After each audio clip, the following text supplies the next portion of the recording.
Hi! In this video, we're gonna craft a basic instrument from scratch in the EAGANMATRIX using the X, Y, and Z predefined formulas. It will lead us to discover DSF oscillators and frequencies notation in the EAGANMATRIX. As we have seen, sources come from the left side. From top to bottom, we receive a white noise, the audio outputs of 5 oscillators, or filters depending on what we choose, the audio outputs of 3 multipurpose banks that are more complex sources, 4 auxiliary inputs that may bring, among others, delay taps or the physical input of the continuum, and finally, 4 direct rows. No signal is coming from these 4 rows. They allow us to add to, subtract from, and multiply the value of the entire column. Destinations are at the top. From left to right, we can send signals and value into the main stereo output, labeled SL and SR, some parameters of the convolution and reverb in the same section, then the parameters and inputs of our 5 oscillators or filters, the parameters and inputs of our 3 banks, and finally, the parameters of 5 shape generators. We'll have a look at what this is in another video. For our first instrument, we're gonna keep it simple. Let's use oscillator 1. It has 3 parameters: its phase, its frequency, and its spectral balance, going from pure sine wave to a spectrum with many high harmonics. When placing the pointer over the dot, you get a hint about the parameter. Here, we get an important information. Frequency is noted in kilohertz, meaning that if we enter 1, the oscillator will produce a 1 kHz sine wave, 0.5, 500 Hz, and so on. Let's say we want to generate a 440 Hz sine wave when pressing the continuum surface, to make ourselves some kind of tuning fork. First, we have to feed the F column with the value 0.44. As it is not a signal but only a value, we will use the direct plus row. Select the intersection between F and direct plus and simply type .44. No need to type 0, it's implicit. For more details about editing the selected matrix point, check out the previous video called Overview. Let's now output the sine wave according to pressure.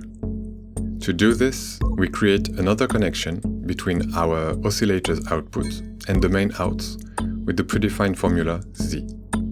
Always be very careful when routing anything to the stereo out.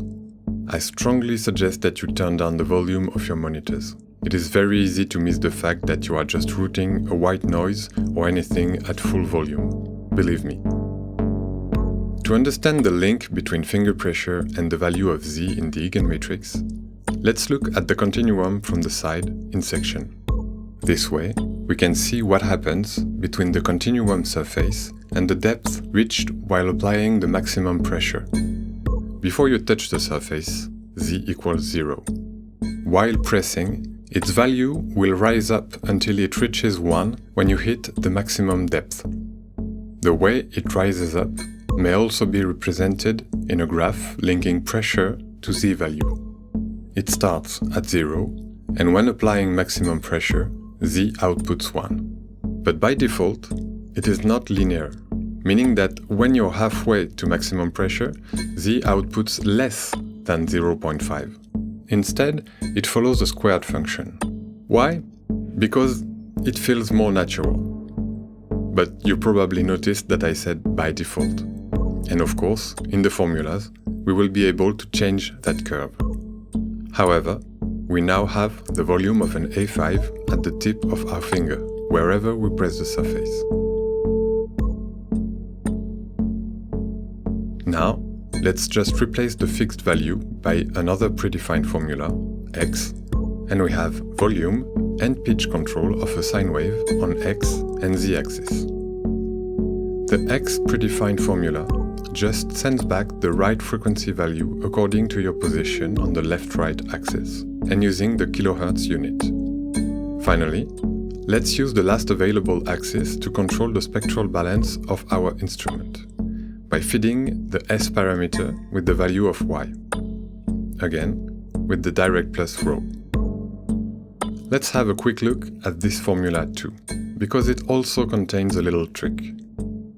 According to your position on the front-back axis, the Y value navigates also between 0 and 1. When you are close to U, Y outputs 0, and while moving your finger away, it rises up to 1. But by default, it doesn't rise until you reach some point, and it outputs 1 before you reach the end.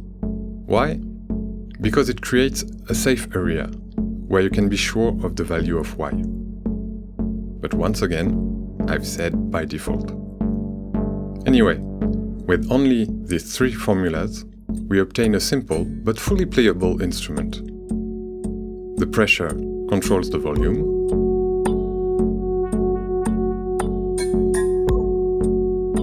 the left-right axis controls the pitch,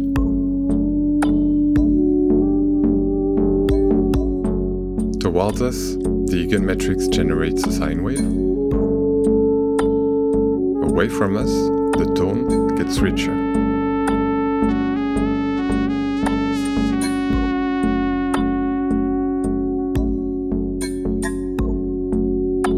As you can see, the basic principle of the EAGANMATRIX is not that different of any other synthesizer. You just create connections between outputs, inputs, signals, parameters, etc. The main differences lie in the visualization of signal path and in the dynamic nature of the connections. I hope my explanations were clear. Let me know if you have any questions. Thanks for watching. Merci et à bientôt.